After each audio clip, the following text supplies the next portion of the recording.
అక్కి పుల్ల లాంటి ఆడపిల్ల నేను నన్ను చిన్న చూపు చూస్తే ఊరుకోను ఎందులోని నీకు నేను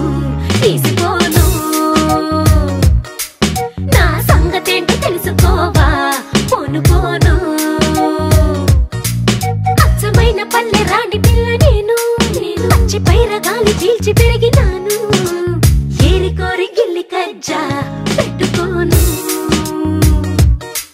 నిన్ను చూస్తే